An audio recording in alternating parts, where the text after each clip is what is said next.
네, 안녕하세요. 신박사 인사드리겠습니다. 2022년 2월 4일 신박사의 장마감 복귀 방송 하도록 하겠습니다. 오늘 금요일이네 벌써. 예, 시간 연휴 끝나고 이틀 열렸다가 이제 다시 또 주말에 들어갔는데요.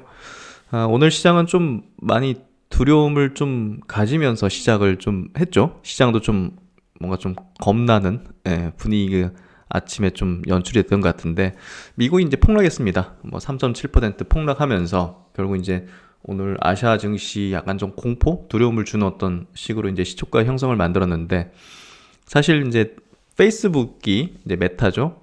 어제 시간외보다 더 빠졌어요. 시간외에서 한 21%, 22% 정도 빠졌었는데 정규장에서 26%까지 빠졌죠. 그래서 어쨌든 메타의 어떤 영향이 시장을 완전히 짓눌렀고 폭락을 만들었죠. 근데 이제 그 부분은 어제 우리나라 시장 비롯한 아시아 증시에는 좀 장중에 어떤 반영을 좀 시켰기 때문에 오늘 사실 마이너스 출발해도 양선 전환이 될 가능성이 매우 높았죠. 그래서 오늘 한국 시장도 좀 강하게 마감했고 오늘 연휴 끝나고 이제 홍콩 시장은 오늘부터 개장했죠. 그래서 홍콩도 이제 강한 어떤 출발과 이제 마무리를 지었고, 그래서 전반적으로 오늘 아시아권 증시는 또 이제 아마존이 또 시간으로 또 강하게 급등하는 모습을 보였기 때문에 이따가 이제 자세하게 실적에 대한 부분 체크해드리겠지만 정말 처음 본 것 같아요. 실적 발표하고 20 몇 퍼센트 막 넷플릭스 이런 것들 폭락하고 또 아마존 같이 막 이 덩치가 수조 달러가 되는 기업이 시간이긴 하지만 15% 17% 이렇게 급등하는 거는 처음 본 것 같습니다, 사실. 그래서 이게 왜 이런 현상이 좀 벌어질까? 뭔가 좀 변곡 라인이라는 거죠. 지금의 어떤 구간이 결국은 이런 기업들에 대한 기대치가 이렇게 막 높아져 있는 상태였는데 그 기대에 못 미치기만 해봐라 하는 식의 어떤 그런 분위기들, 그런 것들이 좀 있는 것 같아요. 그러면서 하방에 대한 포지션들도 미국에도 많이 있을 거고 그런 것들이 일시적으로 굉장히 세게 밑으로 치는 그런 형태가 발생되는 것 같은데, 이런 구간은 분명한 어떤 변화를 만들고자 하는, 그리고 변화가 이제 시작되는 어떤 변곡 라인이기도 합니다. 그래서 지금의 이 큰 변동성을 그냥 그런가 보다 하면서 이제 넘기는 거는 그냥 일반적인 사람이고, 이 부분은 분명한 어떤 시장의 변화를 야기시키려는 어떤 구간에서 나타나는 현상이기 때문에 결국은 이후에 이제 시장의 변화에 대해서 우리가 좀 예민하게 생각을 해볼 필요가 있고, 전략에 대한 수정들을 좀 해나간다든지 이런 것들이 필요할 것 같습니다. 오늘 같은 경우는 이제 조정장 속에서 신고가 나오는 어떤 종목이 생겼었는데요. 그게 어떤 섹터, 어떤 테마 단위였는지가 굉장히 중요합니다. 그래서 시장은 조정이라도, 그리고 박스권 행보라도 그 시장 대비 굉장히 아웃퍼폼하는 업종과 종목들은 계속 나오거든요. 그래서 개인적으로 이제 한 6년 박스피 기간 동안 이제 정말 치열하게 이제 거래를 많이 했었어요, 사실. 그 기간 동안 엄청난 종목들이 계속 쏟아졌었거든요. 근데 지수만 가둬놨었죠. 그래서 지수 가둬지거나 이제 조정장 오는 것에 대해서 두려움은 없습니다, 사실. 근데 보다 민첩하게 남들보다 조금 더 이제 창의적으로 시장을 들여다봐야 되거든요. 그래야 이제 살아남는 수준을 넘어서서 이제 부를 독식하는 그런 어떤 기회로서 이제 만들 수 있는 거죠. 그래서 지금이 굉장히 중요한 시점이고, 앞으로 엄청난 기회들이 이제 저는 열려 있다고 보고 있습니다. 그래서 최근 같은 조정장 속에서 신고가 나오는 업종은 굉장히 중요하게 봐야 된다. 시장보다 강한 종목은 무엇인가? 그런 것들 시장 정리해보면서 한번 해보도록 하겠습니다. 지수부터 정리를 해보죠. 코스피 지수 1.57% 상승해서 2750포인트 마감했고요. 상승 종목 수가 760 종목, 하락 종목 수가 120 종목, 그리고 거래대금은 11조 수준으로 쏘쏘하게 크진 않게 나왔네요. 오늘 코스닥 증시가 900포인트로 해보겠습니다. 1.2% 상승인데 코스피보다 세지 못했어요, 사실. 그래서 좀 아쉬운 결과고, 거래대금도 9조 원이 안 되는 수준으로 굉장히 적었습니다. 반면에 이제 상승 종목 수는 1000종목, 하락 종목 수 300종목으로 압도적인 어떤 상승 종목수를 보여줬고, 수급 구도는 이제 코스피 시장에서 외국인과 기관이 1,900억, 2,100억 각각 2,000억 내외로 이제 순매수를 해줬었는데요. 이 부분이 오늘 LG 에너지 솔루션이 5.6% 상승했죠. 그래서 LG 에너지 솔루션을 보면 기관이 2,000억을 순매수했고 외국인도 590억을 순매수했죠. 그래서 LG 에너지 솔루션에 대한 어떤 수급이 뭐 대체적으로 좀 많은 이 구도에 이제 영향을 미쳤다 보면 될 것 같습니다. 코스닥은 뭐 외국인이 430억 팔았고 기관은 뭐 그냥 똔똔 정도네요. 그리고 선물 시장도 뭐 큰 변동은 없었고, 오늘 뭐 수급 구도는 뭐 큰 변동은 없었던 것 같고, 이게 세게 붙어주면서 어제도 제가 말씀드렸는데, 이 반등이라는 거는 이 어떤 주요 이평선을 빨리 회복해주는 게 핵심이에요. 그러지 못하면 이 조정은 길어지는 게 당연해요. 근데 매물화가 이제 진행되니까 빨리 돌려가지고 빨리 이렇게 21선을 21선을 이제 보통 뭐 세력선이라 부르는데 메이저선이라고 보면 될 것 같아요. 추세의 어떤 메이저선. 이거를 빨리 회복해가지고 돌파시키는 게 중요하거든요. 그러지 못하면 이건 굉장히 지지부진해집니다. 앞서 보시면 여기서도 돌리지 못하잖아요. 계속. 그렇죠? 그렇죠? 여기서 지지받고 막 이렇게 돼야 되는데 이렇게 뚝 떨어져서 이게 또 올라올 때 또 저항받고 하면 이게 길어지는 거거든요. 그래서 결국은 수급이 이걸 돌파하거나 이제 추세를 전환시키게 만들어줄 수 있는 이제 요건이 되는 건데 사실 아쉬운 거죠. 지금 여기서만 한 7천억, 8천억씩 이렇게 막 사지는, 그리고 코스닥에서는 3천억, 4천억씩 외국인이 갑자기 산다든지 이런 식이 되면 급반등하는 어떤 형태가 되거든요. 그러면서 거래대금도 코스닥이 막 10조 넘어가고 코스피도 한 15조 넘어가고 이런 식이 되면 장대 양봉 거래대금 터지고 이제 외국인 수급 세게 붙어주고 하면 이게 이제 추세 복귀될 수 있는 가능성이 높아지는데 아직 그런 모습이 전혀 없단 말이죠. 그래서 지금의 반등은 기술적 반등에 좀 불과할 뿐이다. 이렇게 좀 해석하는 게 냉정하지만 이제 정확한 해석이라고 좀 분석이라고 생각합니다. 코스닥 같은 경우도 마찬가지로 중장기 이평선 481선을 뚫고 올라오긴 했습니다. 근데 아직 두드러진 어떤 수급의 형태라든지 이런 것들은 아직 안 나오고 있어서 뭔가 좀 완전히 바뀌었습니다. 이렇게 좀 얘기하기는 아직은 좀 약한 그런 구간이다 하고 좀 볼 수 있을 것 같고요. 그래도 이제 점진적으로 회복을 하고 있죠. 이 부분은 긍정적인, 단기적으로는 단기 바닥은 좀 형성시켰구나 하는 것들을 알 수 있게 해주고 있죠. 중기 바닥인지는 모르겠지만 그래서 연중 바닥을 찍었는지는 알 수 없습니다. 그래서 뭐 몇몇 리포트에서는 연중 바닥 뭐 얘기들을 하는데 사실 아직 제가 볼 때 어떤 시그널들은 그렇지는 않다. 그 정도 좀 얘기를 할 수 있을 것 같고, 어제 이제 나스닥이 많이 빠졌죠. 3.7%. 그래서 나스닥에서 이제 어제 제가 좀 중요하게 말씀드렸던 게 이 이제 241 중장기 이평을 돌파해서 위로 쳐야 되는데 사실 이제 메타의 실적 이제 쇼크가 이렇게 좀 만들게 되면 좀 이제 여기서 왔다 갔다 하는 시간이 조정기가 좀 길어질 수밖에 없다는 얘기를 좀 했는데 그런 구도가 좀 잡힌 거죠. 뭐 하지만 이제 그럼에도 불구하고 뭐 그 다우 지수라든지 이런 것들은 이제 크게 안 빠졌단 말이에요.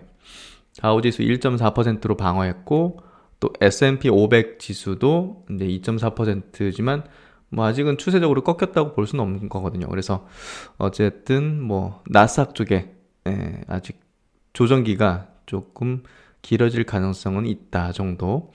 원달러 환율은 좀 안정화되어 있는 흐름 계속 이어가고 있고요. 뭐 WTI 유가는 계속 올라가는 추이 내고 있고, 러시아 증시 좀 떨어졌네요. 뭐 유럽 증시도 뭐 미국의 영향을 좀 받으면서 2% 내외 1.5%씩 떨어진 어떤 형태가 됐습니다.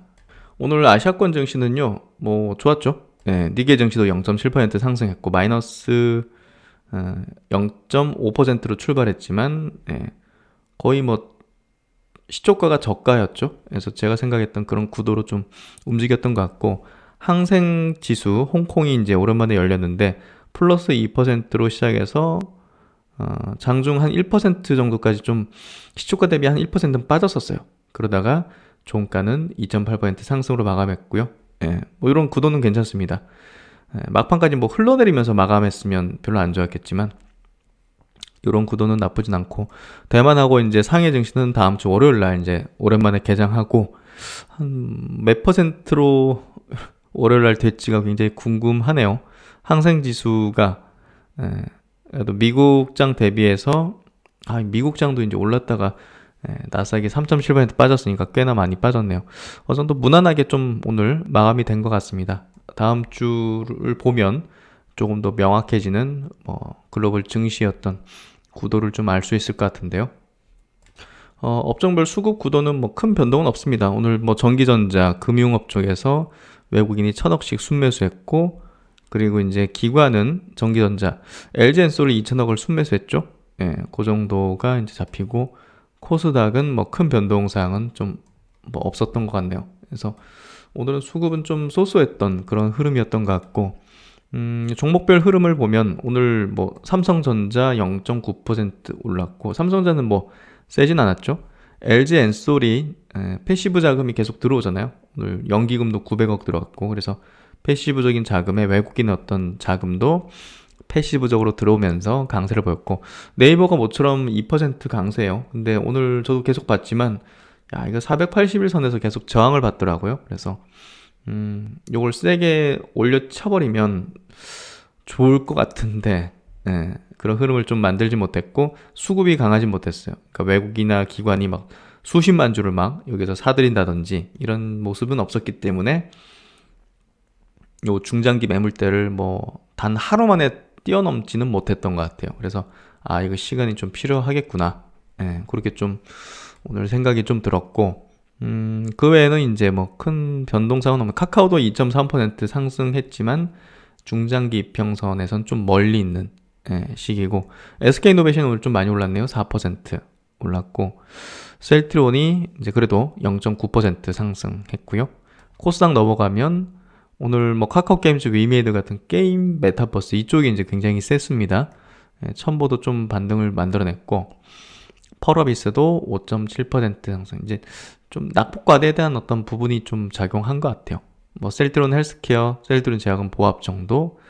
그리고 이제 뭐 진단키트 관련주들은 오늘 좀 꺾였는데 사실 적당히 먹고 나와야죠. 갖고 있는 사람이라면.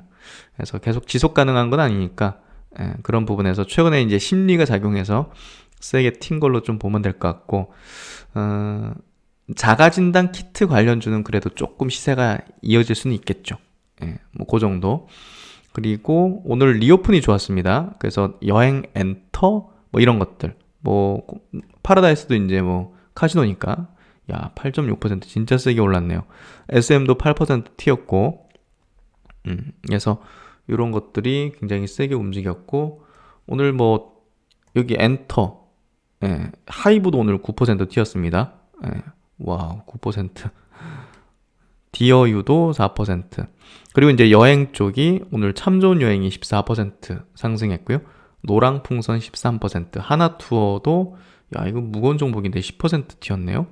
롯데관광개발 9%, 모두투어도 9%에서 오늘 여행주들이 거의 10% 내외 정도를 상승했고, 항공주들도 진에어 17%, 제주항공 12%, 아시아나 10%, 대한항공 3%. 그래서 대한항공 거의 빠진 것도 없네요, 보니까. 그만큼 오늘 뭐 리오픈의 날이었다 보면 될 것 같아요. 그래서 리오픈 주들이 이제 오늘 강세 보인 거는 뭐 명확하죠. 코로나가 이제 그 독감으로 이제 관리되어질 수 있다는 어떤 뭐 정부의 어떤 이야기, 그런 것들이 이제 뭐 그냥 푸는 걸로 가겠구나, 시점의 문제가 되겠구나, 그렇게 좀 바뀌는 것 같고, 이따가 뭐 기사 보면서 한번 체크를 해보도록 하죠. 그래서 뭐 주류 관련주들도 뭐 하이트 진로 이런 것들 9% 상승했고, 뭐 제주 맥주 14% 급등했고, 주류 관련된 종목들 굉장히 강했습니다. 그래서 오늘 뭐 리오픈이 제일 강한 어떤 기조의 좀 흐름을 보여줬고, 그리고 이제 오늘 뭐 에브리북 같은 이제 로봇 관련주들, 에브리북 15% 튀었고, 오늘 퍼스텍 같은 경우 24%. 그러니까 퍼스텍이 신고가를 냈잖아요. 그러니까 어떤 섹터, 테마, 업종에서 신고가가 나오면 이제 그 섹터는 시장 대비 아웃퍼폼하는 섹터일 가능성이 매우 높고, 사실 뭐 글로벌 기술 트렌드나 메가 트렌드에 부합된다면 사실상 우리가 주목을 해야 되죠. 그래서 뭐 계속적으로 이제 토요 강좌 통해서 강조를 많이 드리고 스터디를 하는 분야이기도 하지만, 어쨌든 각 종목들의 특징과 그리고 이 산업의 어떤 태동하는 부분들을 깊이 학습하는 게 저는 필요하다고 봅니다. 뭐 아지넥스텍 3% 튀었고, 로보스타 4%, 로보티즈 2%, SPG 4%, 이렇게 이제 전체적으로 뭐 로봇 관련주들이 굉장히 많습니다, 생각보다. 그래서 다 더하면 뭐 한 20, 30종목은 넘기 때문에 SM코 같은 것들, 러셀 같은 것들도 오늘 강한 기조. 최근에 시장 조정에도 뭐 시장 대비 덜 떨어졌어요, 사실 로봇 관련주들. 그래서 그만큼 저가 매수도 상당히 좀 있다는 거를 이제 보여줬다, 이렇게 좀 해석하면 될 것 같고, 오늘 뭐 바이오 종목들은 뭐 등락이 좀 다르게 움직였습니다. 오늘 뭐 어제 상한가 갔던 SD 바이오 센서는 13% 급락했네요. 와, 이거 엄청나게 급락을 했네요. 하여튼 바이오주들은 오늘 등락이 좀 차별화된 어떤 흐름들을 좀 보여준 것 같고, 반도체 쪽은 그래도 이제 최근에 시장 대비 좀 방어를 좀 한 종목들이 많이 있습니다. PSK든 유진테크든 좀 덜 떨어졌어요. 테스든 원익 IPS, 원익 머티리얼즈 같은 거는 오히려 올랐죠. 최근 시장 조정에도. 테스나 6.9% 오히려 이제 올랐어요. 그래서 이런 것들을 보면 반도체 쪽에 이제 주요 관련주들, 특히나 이제 비메모리 관련된 종목들은 시장보다 훨씬 강하다. 작년 말에도 이제 우리가 확인했지만 이 섹터에서 계속 신고가 종목이 돌아가면서 나왔잖아요. 결국 그러면 이제 시장 대비 아웃퍼폼 한다는 건데, 그만큼 이 관련주들은 시장 조정 시 저가 매수가 탄탄히 있을 수밖에 없는 쪽이죠. 그래서 ISC, 뭐 심텍 이런 것들, LX 세미콘, 그리고 DB 하이텍, 이런 종목군들이 관련주에 이제 속해 있다 보시면 될 것 같습니다. 외국인 기관 동시 순매수를 보면요, 오늘 뭐 LG 에너지 솔루션이 이제 단연 1등이고, 오늘 반등이 좀 컸던 위메이드 뭐 이런 것들이 오늘 수급이 쌍끌이 붙으면서 돌려 세운 것 같고요. 또 이제 리오픈 관련해서 뭐 대한항공이라든지 뭐 음식료 관련된 기업들도 야금야금 올라오고 있습니다. 농심 같은 것도 최근에 시장 조정에도 불구하고 신고가는 아니지만 이제 계속 고점을 높이는 형태가 전개되고 있고, 호텔신라도 뭐 리오픈의 대표주자죠. 파라다이스 오늘 이렇게 올라왔고, 코스닥 넘어가면 오늘 뭐 반등한 종목들, 그리고 리오픈 관련주들이 좀 많이 포진되어 있네요. 모두 투어, 그리고 음식료도 듬성듬성 올라오는데 CJ 프레스웨이라든지 이런 것들이 좀 좋은 어떤 흐름들을 보여준 것 같습니다. 파라다이스. 그래서 어쨌든 뭐 시장에서는 리오픈도 이제 그 단발성이보다는 좀 추세적인 어떤 흐름으로 좀 전개될 가능성이 상당히 있죠. 그래서 얼마 전에도 제가 이제 코로나 이제 포스트 코로나 이제 준비를 해야 된다는 얘기를 드린 부분이 결국은 이제 리오픈에 대한 어떤 종목들도 야금야금 이제 올라올 수 있는 그런 가능성을 이제 보여줄 거고, 당장 뭐 실적이 서프라이즈하게 나오진 않겠지만 결국은 이제 시장의 어떤 자금들이 이제 재편되는 과정에서 뭐 좋아질 수밖에 없는 쪽, 혹은 이제 뭐 빈집이라 볼 수 있는 뭐 개인들이 진짜 뭐 별로 들고 있지 못한 그런 어떤 섹터군에서 이제 뭔가 좀 치고 달리는 그런 흐름이 전개될 수 있기 때문에 리오픈 관련된 종목들이 오늘 좀 움직인 거는 좀 의미심장하다, 이렇게 좀 해석하면 될 것 같습니다. 그래도 뭐 단연 탑픽 투자의 어떤 우선순위는 성장주죠. 오늘 뭐 우주 항공 관련된 종목들도 좋았습니다. 뭐 항공우주라든지 한화 에어로스페이스 이런 것들 뭐 좋은 어떤 흐름들 계속 이어가고 있고요. 또 이제 뭐 건설 업종 같은 경우도 이제 너무 낙폭이 과대했죠. 뭐 DLENC라든지 뭐 건물 흔들린다고 이제 폭락했던 그런 것들, 현대건설 이런 것들이 또 강세를 보이는 GS건설도 3% 튀면서, HDC 현대산업개발도 굉장히 폭락했잖아요. 그 붕괴 사태로 오늘은 6%, 최대 주주 측에서 지분을 바닥에서 계속 매수를 하고 있죠. 그래서 HDC 개발도 그렇고 요 지주사인 HDC 같은 경우도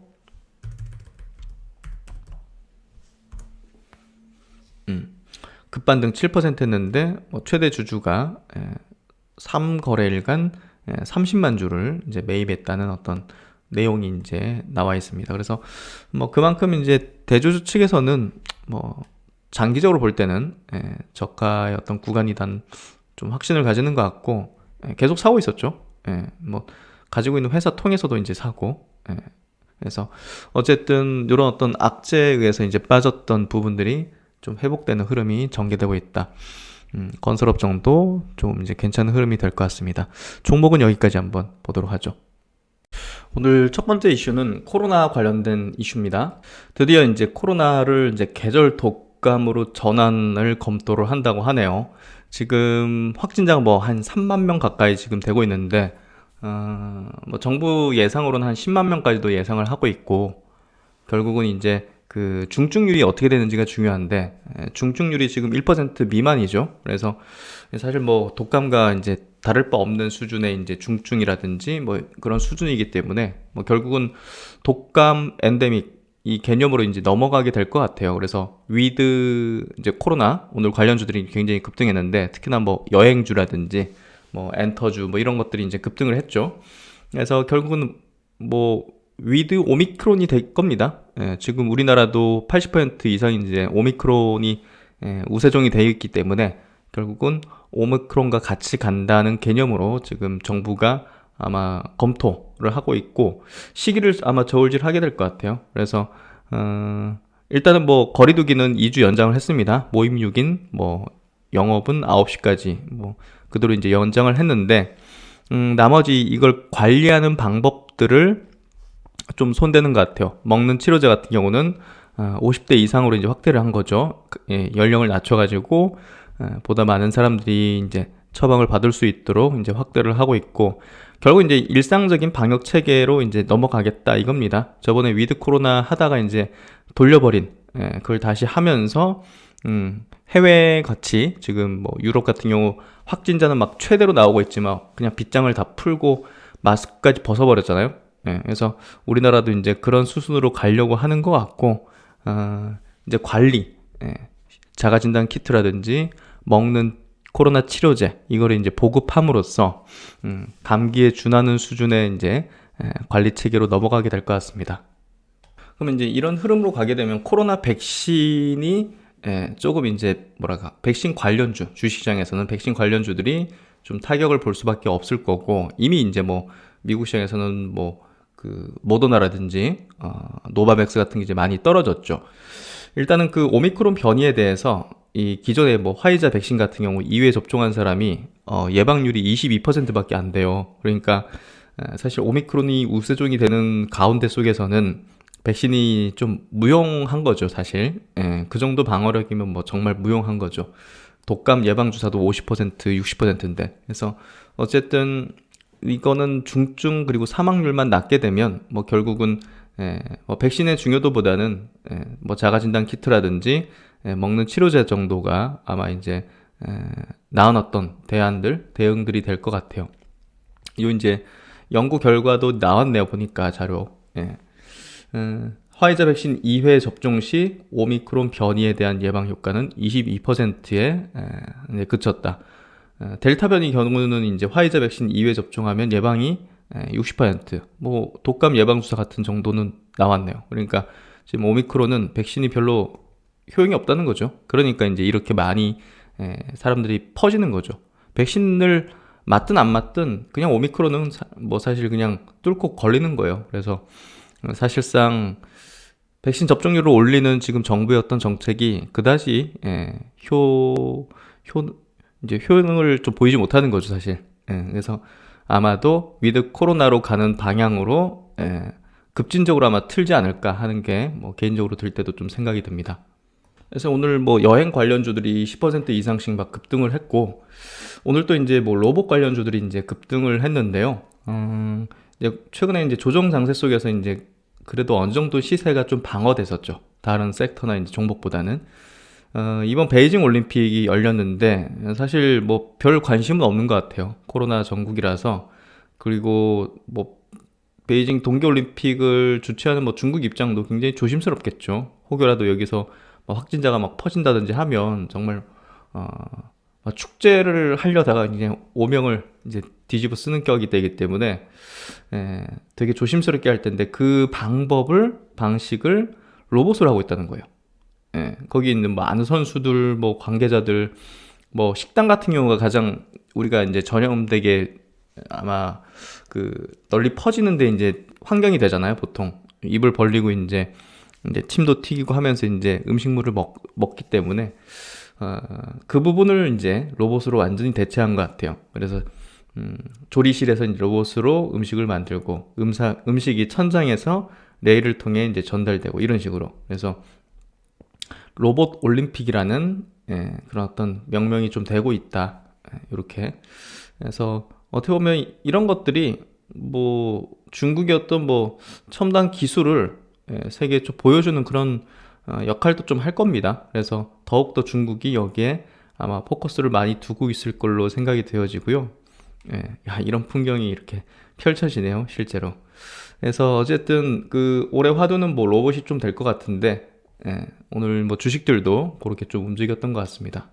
그리고 이제 올 초 뭐 CES에서 현대차 그룹의 이제 정의선 회장이 앞으로 스마트폰처럼 이제 우리가 로봇을 하나씩 데리고 다닐 것이다는 얘기를 했는데 저 문득 요걸 보면서 그런 생각이 들더라고요. 요거 이제 강아지인데 로봇 강아지인데 와 이거 진짜 같은 느낌이 좀 들더라고요. 그래서 이렇게 진짜 강아지 어떤 촉감은 아니겠지만 그래도 다양한 어떤 역할들을 해줄 수 있고 실제 강아지가 하지 못하는 그런 어떤 일들도 처리할 수 있지 않겠어요?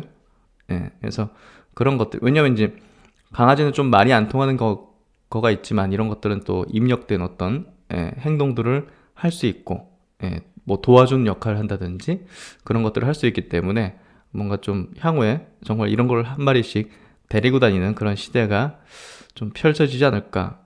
그러니까 대중성을 띄려면 이제 가격이 중요하겠죠. 그러니까 가격이 예를 들면 뭐 우리가 이제 뭐 스마트폰 정도는 아니지만 스마트폰은 비싼 편이죠. 100만 원씩 하니까 뭐 한 2, 30만 원 정도 하면 그런 정도까지 내려오게 되면 가격이 굉장히 대중성을 띌 수 있지 않을까.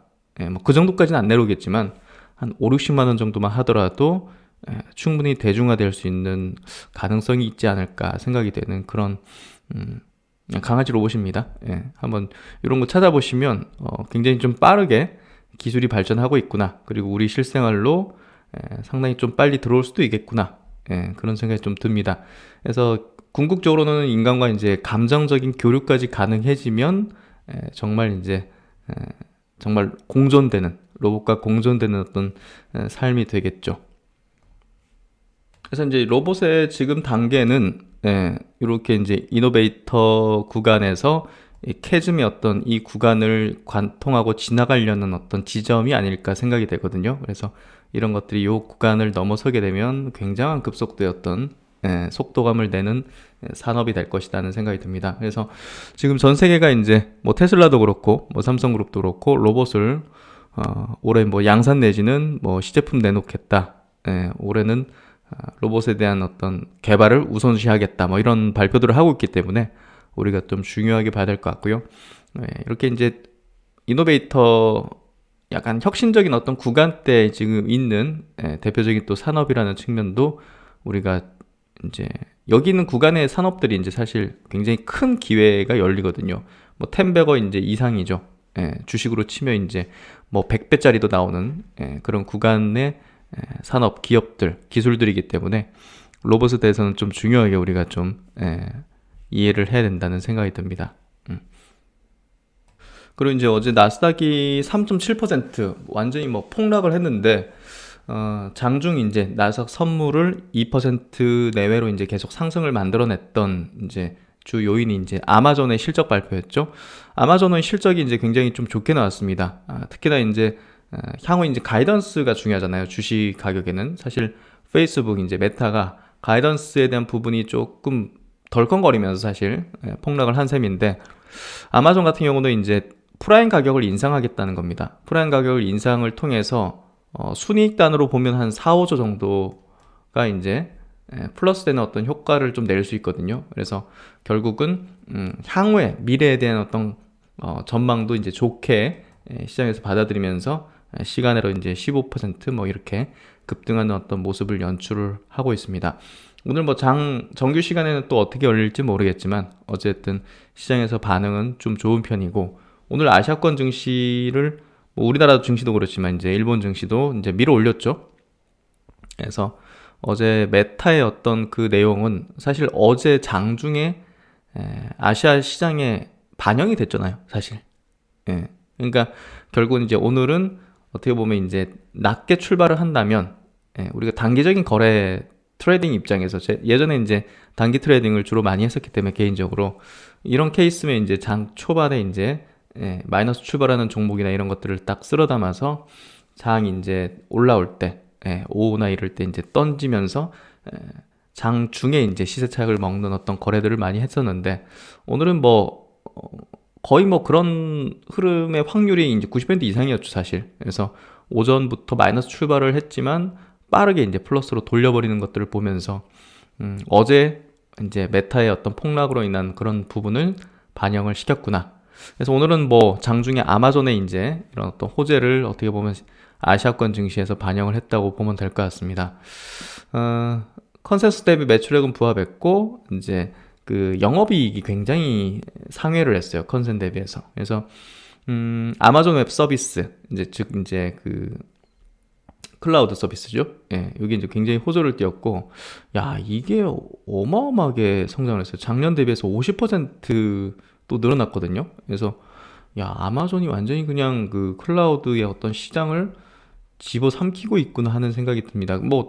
뭐 기업들의 디지털화하는 투자도 그만큼 확대되고 있기 때문에 그런 거겠죠. 예, 이게 점유율을 뺏어온다는 개념보다는, 그러니까 이제 여기서 파이를 뺏어온다는 개념보다는 이 파이의 크기가 이제 커지면서 아마존의 이제 성장이 계속 가속도를 늦추지 않는 그런 형태가 되는 것 같아요.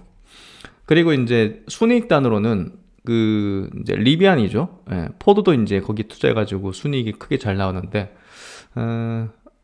이제 리비안 관련 이익이 얼마입니까? 118억 달러입니다. 이 한 13조, 14조? 이 정도 되는 어떤 규모가 이제 순이익에 추가적으로 잡혔죠. 그래서 이제 순이익은 작년 대비해서 더블이 났습니다. 작년 대비해서 분기로 지금 얼마입니까? 순이익이 어마어마하네요. 어쨌든 엄청난 실적을 좀 냈는데, 일회성 요인이 이제 순이익이 좀 담겨 있기 때문에 OP, 이제 영업이익을 보는 게 이제 좀 정확하겠죠. 영업이익은 40%를 상회했다. 그리고 이제 가이던스에 대한 어떤 부분은 사실 뭐 기대치를 좀 하였다는데, 이걸 더 중요하게 본 거죠. 프라임 가격 인상을 이제 단행하겠다 해서 연 119달러에서 139달러로 올리겠다. 사실 뭐 쿠팡 이용하시는 분들은 뭐 가격 인상했는데 저항이 없었잖아요. 그래서 만족한다는 거죠. 아마 이제 아마존 프라임 서비스도 뭐 이 가격? 뭐 왜냐면 연이잖아요, 연. 한 달에 치면 이제 뭐 한 만원 초반대? 요 정도 내는 셈이잖아요. 그러니까 그 정도의 동영상 서비스 OTT까지 받고 하는 걸 보면 사실 뭐 해지하는 사람이 잘 없죠. 주변엔 잘 없는데 저도 잘 이용하고 있고, 그래서 모두 전환할 시에 한 4조 정도 이제 추가 확보된다는 거고, 작년 연간 OP 영업이익의 한 14% 된다. 그러니까 요거 굉장히 긍정적으로 보게 된 것 같아요. 그래서 어쨌든 시장은 여기에 이제 좋은 어떤 반응들을 했고, 결국은 오늘 아시아권 증시 어떤 상승을 좀 만들어주는 주요한 어떤 역할을 해줬다. 그리고 이제 요거 한번 짚어드려야 될 것 같다는 생각이 드는데, 제가 자주 보는 리포트 요 이제 그 KB 시황 파생 이제 요분 하이난 연구원님 리포트 자주 보는데요. MSCI 이제 선진 지수 편입을 지금 정부가 이번에 좀 확실하게 하려는 것 같아요. MSCI 이제 선진 지수 편입을 위한 한국 정부의 어떤 움직임이 지금 빠르게 좀 현실화되고 있다고 합니다.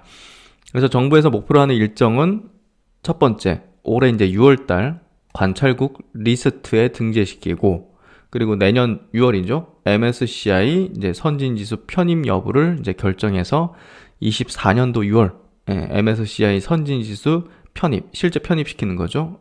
이렇게 이제 로드맵을 일정을 좀 이제 잡고 있는 것 같아요. 그래서 계속 뭐 한다 얘기들만 뭐 수년째 있었거든요. 근데 이번에는 뭔가 좀 실제적으로 하려는 것 같은데, 사실 이 편입을 하려면 공매도를 지금 그 코스피 200, 코스닥 150만 가능하죠.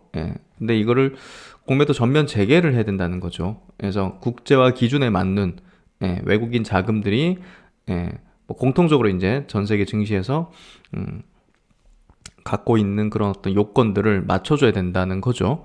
그래서 MSCI 측에서 이제 요구하는 핵심 조건 두 가지 중에서 외환 시장 개선에 대해서는 이미 공식적으로 좀 발표가 됐다고 합니다.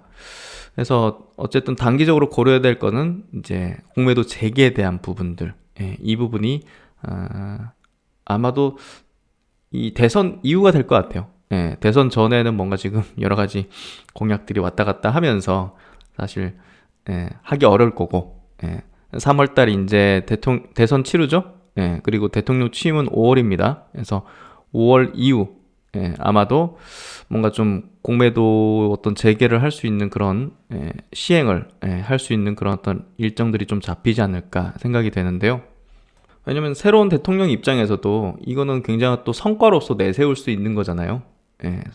대한민국이 선진국 지수에 편입이 된다. 이거 자체가 굉장한 어떤 뭐 성과를 보여줄 수 있는, 저기 뭐 중동 가가지고 진짜 뭐 원전이든 뭐 방산이든 이런 것들 해오는 것처럼 그런 것들이 이제 딱 성과에 이제 딱 점 찍는 거잖아요. 그래서 이것도 그런 어떤 성과에 들어갈 수 있고, 또 이제 우리나라 증시가 선진 증시가 좀 올라가야죠, 사실. 그리고 이제 외국인 자금의 추가 유입 규모도 지금 편입이 되면 적게는 20조에서 많게는 한 65조 정도가 뭐 유입될 것이다고 지금 예상을 하고 있거든요.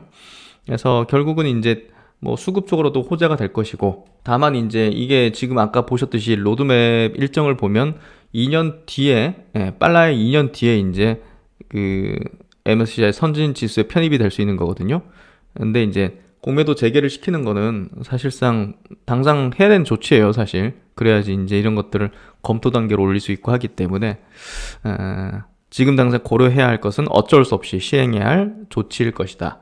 사실 뭐 단기적으로는 좀 부담이 될 수도 있겠죠. 근데